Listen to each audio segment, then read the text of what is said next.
मथुरा और ब्रज में होली की धूम सप्ताह भर पहले से ही देखने को मिलती है। ब्रज में तो होली का पर्व वसंत पंचमी से शुरू हो जाता है, जो कि 40 दिनों यानी होली तक चलता है। यहाँ की फूलों वाली हो रंगों वाली होली, लड्डू होली, छड़ीमार होली और लट्ठमार होली खूब प्रचलित है। मथुरा की लट्ठमार होली। लट्ठमार होली उत्तर प्रदेश के राज्य मथुरा के शहर बरसाना और नंदगांव में खेली जाती है। पूरे भारत में एकमात्र ये ऐसी रस्म है जो केवल बरसाना में ही होती है। मान्यता है कि इसकी शुरुआत भगवान श्री कृष्ण और राधा रानी के समय से खेली जा रही है। दरअसल उस समय भगवान कृष्ण अपने सखाओं के साथ होली खेलने के लिए बरसाना पहुंच जाया करते थे। उसके बाद वे राधा और उनकी सखियों के साथ ठिठोली करते थे। उनकी हरकतों से रुष्ट होकर राधा रानी और उनकी सखियां कृष्ण और उनके सखाओं पर डंडे बरसाया करती थी। उनके वार से बचने के लिए कृष्ण और उनके सखा ढालों और लाठी का प्रयोग करते थे। धीरे धीरे उनका ये प्रेम पूर्वक होली खेलने का तरीका परंपरा बन गया। तब से आज तक बरसाना और वृंदावन के बीच लट्ठमार होली खेली जाती है। पहले वृंदावन के लोग कमर पर फेंटा लगाकर बरसाना की महिलाओं के साथ होली खेलने पहुंचते हैं। उसके अलगे दिन बरसाना के लोग वृंदावन की महिलाओं के साथ होली खेलने जाते हैं। लट्ठमार होली की एक और अनोखी परंपरा है। कहते हैं कि होली के दौरान जिस भी पुरुष से लट छिप जाता है, उसे महिलाओं के कपड़े पहनने पड़ते हैं और सबके सामने नृत्य भी करना पड़ता है।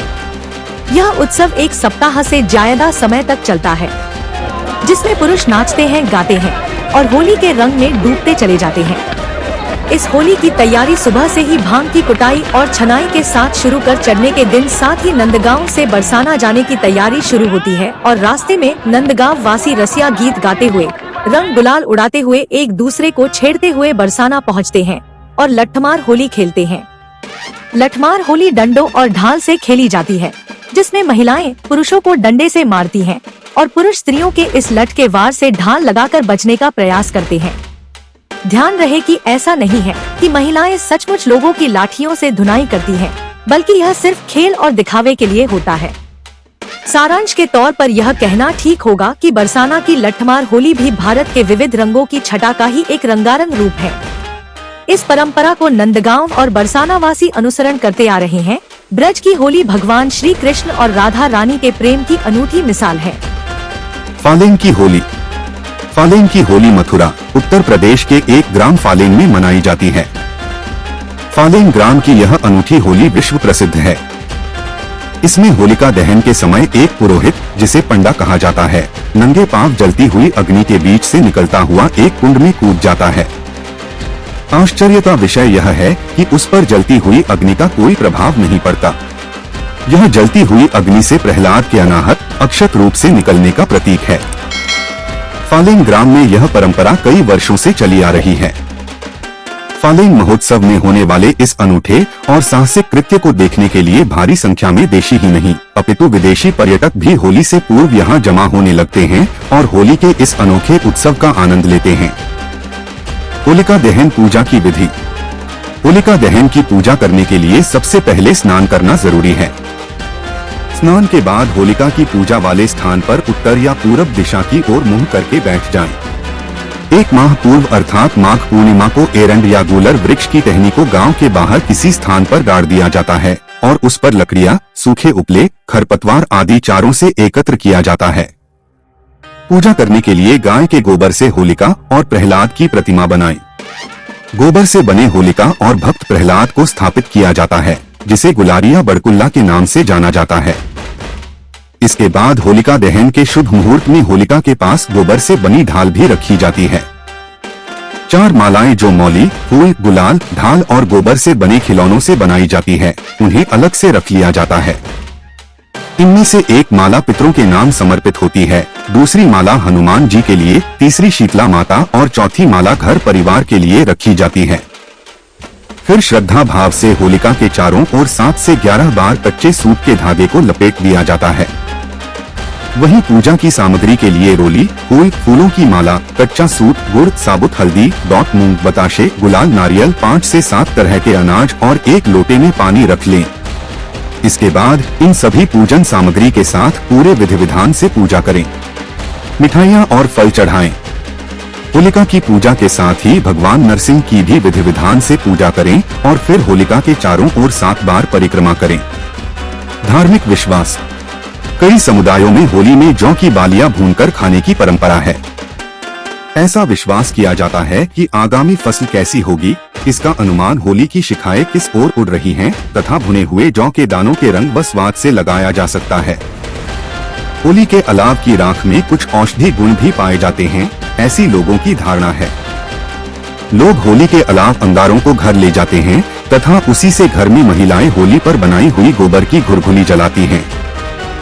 कुछ क्षेत्रों में लोग होली की आग को साल भर सुरक्षित रखते हैं और इससे चूल्हे जलाते हैं। नागौर। इलोजी हिरण्यकश्यप की बहन होलिका से प्रेम करते थे।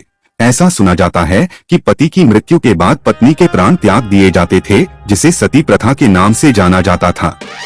लेकिन इलोजी महाराज की कहानी एकदम अलग है।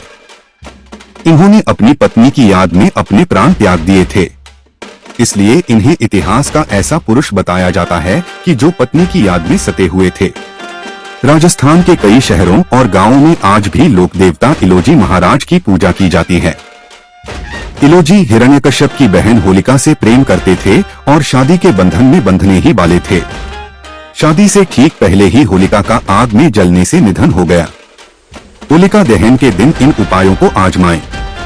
अच्छे स्वास्थ्य के लिए। यदि आप उत्तम स्वास्थ्य की कल्पना करते हैं तो होलिका दहन के दिन नीम की 10 पत्तियां लेकर 6 लौंग और थोड़ा सा कपूर का टुकड़ा लें और अपने ऊपर से 5 या 7 बार उतारकर होलिका की अग्नि में डाल दें। मान्यता के अनुसार ऐसा करने से स्वास्थ्य लाभ प्राप्त होता है। सुख समृद्धि और खुशहाली के लिए। हर व्यक्ति अपने जीवन में सुख समृद्धि और खुशहाली के लिए अथक प्रयास करता है। ऐसे में होलिका दहन के दिन अग्नि में जौ या फिर चावल के कुछ दाने अर्पित करें। ऐसा करने से माता लक्ष्मी का आशीर्वाद प्राप्त होता है। साथ ही जीवन में सुख समृद्धि और खुशहाली भी आती है। व्यापार में तरक्की के लिए। यदि आप व्यापारी वर्ग से हैं और अपने व्यवसाय में तरक्की चाहते हैं तो होलिका दहन वाले दिन गेहूं की 3 बाली और अलसी की 6 बालियां लेकर होलिका की अग्नि में छोड़ दें। इसके बाद इन अधजली बालियों को एक लाल रंग के कपड़े में लपेटकर अपने कार्य क्षेत्र में बांधकर रख लें। ऐसा करने से आपको अपने व्यापार में तरक्की प्राप्त होगी। आर्थिक तंगी दूर करने के लिए। यदि आप काफी समय से आर्थिक तंगी से जूझ रहे हैं तो इससे मुक्ति पाने के लिए होलिका दहन के दिन गन्ने को होलिका की अग्नि दिखाएं और इसके बाद अपने घर की दक्षिण पश्चिम दिशा में इसको खड़ा करके रख दें। मान्यता है कि ऐसा करने से घर परिवार की आर्थिक स्थिति मजबूत होती है। होलिका दहन के दिन करें लौंग के उपाय। होलिका दहन के दिन अग्नि में 5 लौंग और कपूर के उपाय डालें और लौंग जल जाने के बाद अपने माथे से लगाएं। ऐसा करने से आपको मानसिक शांति की प्राप्ति हो सकती है और सभी दुखों से भी छुटकारा मिल सकता है। होलिका दहन के दिन सूखे नारियल का उपाय। होलिका दहन के दिन अपने ऊपर से सूखे नारियल को वार कर जलती अग्नि में डाल दें। इससे बुरे प्रभाव और छुटकारा मिल सकती है। साथ ही होलिका दहन के दिन 2 लौंग लें और उसे घी में डुबोकर रख दें। इसके बाद संध्या के समय घी में भीग हुए लौंग को होलिका दहन में पान के पत्ते और बताशे के साथ अग्नि में डाल दें। इससे लाभ हो सकता है। होलिका दहन के दिन शरीर में लगाएं उपटन। अगर आपको बार बार नजर लगती रहती है तो होलिका दहन के दिन शरीर पर सरसों और हल्दी को पिसकर उसका लेप अपने शरीर में लगाएं और उस शरीर से निकले उपटन जलती हुई होलिका में डाल दें। ऐसी मान्यता है कि नकारात्मक शक्तियों से छुटकारा मिल सकता है। इस पर्व को नवान्नेष्टि यज्ञ पर्व भी कहा जाता है, क्योंकि खेत से आए नवीन अन्न को इस दिन यज्ञ में हवन करके प्रसाद लेने की परंपरा भी है। उस अन्न को होला कहते हैं, इसी से इसका नाम होलिकोत्सव पड़ा। होली का समय अपने आप में अनूठा ही है। फरवरी मार्च में जब होली मनाई जाती है तब सब और चिंता मुक्त वातावरण होता है। किसान फसल कटने के बाद आश्वस्त होता है। पशु चारा तो संग्रहित किया जा चुका होता है। शीत ऋतु अपने समापन पर होती है। दिन न तो बहुत गर्म नहीं रातें बहुत ठंडी होती है। होली फाल्गुन मास में पूर्ण चंद्रमा के दिन मनाई जाती है। यद्यपि यह उत्तर भारत में 1 सप्ताह व मणिपुर में 6 दिन तक मनाई जाती है। होली वर्ष का अंतिम तथा जनसामान्य का सबसे बड़ा त्योहार है। सभी लोग आपसी भेदभाव को भुलाकर इसे हर्ष व उल्लास के साथ मनाते हैं। होली पारस्परिक सामंजस्य, एकता और समानता को बल देती है। विभिन्न देशों में इसके अलग अलग नाम और रूप हैं। होलिका की अग्नि में पुराना वर्ष जो होली के रूप में जल जाता है और नया वर्ष नई आशाएं, आकांक्षाएं लेकर प्रकट होता है। मानव जीवन में नई ऊर्जा, नई स्फूर्ति का विकास होता है। यहाँ हिंदुओं का नववर्षोत्सव है।